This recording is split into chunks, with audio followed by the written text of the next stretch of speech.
મારું નામ રૂકસાના અનવર સુમરા છે। અમે વિજયભાઈ और વિનુષભાઈ આગળ ધંધામાં કોઈ તકલીફ હતી ને ત્યારે અમે પૈસા લીધેલ હતા, બરાબર। એમને એમ પૈસા અમને ન આપ્યા, અમારા કાગળિયા કે તમે રાખો ત્યારે તમને આપશી પૈસા, તો અમે કાગળિયા રાખ્યા, બરાબર। અને અમે વ્યાજ એટલું વધારતા ગયા અમે નથી ભરી શકતા હવે વ્યાજ, એટલે અમને બહુ હેરાન કરે, મકાન ખાલી કરવાનું કહે અને અમને બહુ ત્રાસ આપે।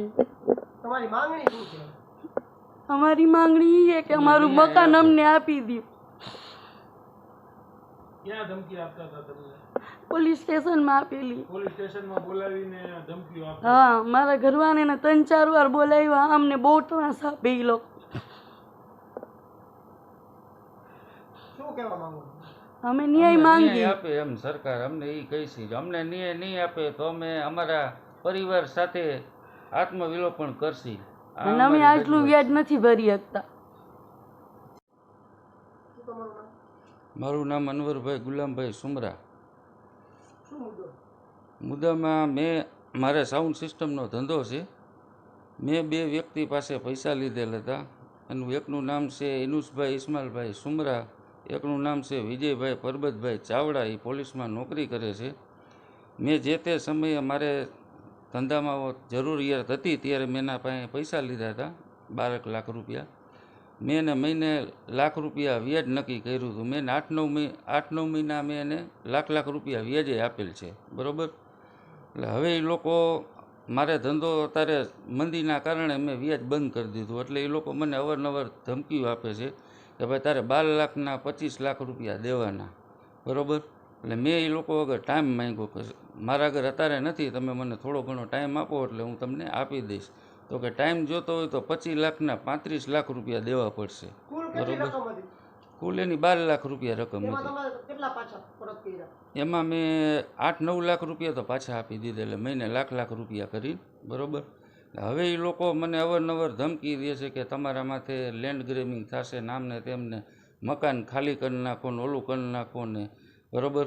એ લોકોએ મને 2 માણસને સેવા સદને બોલાવ્યા હતા। મારી બેલા રોડ માથે દુકાન છે, બરાબર, કે ભાઈ આ દુકાન માથે પૈસા દઈશી તને અને મકાનના કાગળિયા તારે સિક્યુરિટી પ્રમાણે આપવાના। મેં કીધું કાંઈ વાંધો નહીં। એટલે મકાનના કાગળિયા એ લોકો ઘરેથી લઈ ગયેલ ને દુકાનના અમને 2 માણસને ફોન આવ્યો કે સેવા સદને આવી જાઓ ને સહી કરી જાઓ, એટલે અમે 2 માણસે સહી કરી દીધી।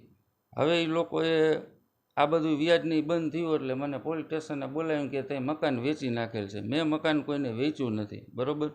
હવે એ લોકો મને એમ કહે કે મકાન તું ખાલી કરી દે, નકર તારા માથે લેન્ડ ગ્રેબિંગનો ગુનો દાખલ કરશી ને આ કરશી, બરાબર। કોણ કહેતું હતું લેન્ડ ગ્રેબિંગનો ગુનો? યા વિજયભાઈ, બરાબર। અને અવારનવાર ધમકીઓ આપે છે કે મકાન ખાલી કરી નાખ। મેં કીધું હું તમને મકાને ખાલી કરી નાખું, મારે મકાનની રકમ આપી દો કે એમ નહીં, તને આજે 12 લાખ દીધા ને એમાં બધું પૂરું કરી નાખવાનું, બરાબર। મારે નાના છોકરા હું ક્યાં લઈને જાઉં, બરાબર, મારા બાળી બચ્ચાને લઈને। આ લોકો અવારનવાર ગમે ત્યારે આપણી આવી ધમકી જ આપતા હોય છે। એટલે મને સરકાર સાહેબને નમ્ર વિનંતી છે કે મને ન્યાય મળે। તમારી ન્યાયની માંગણી શું?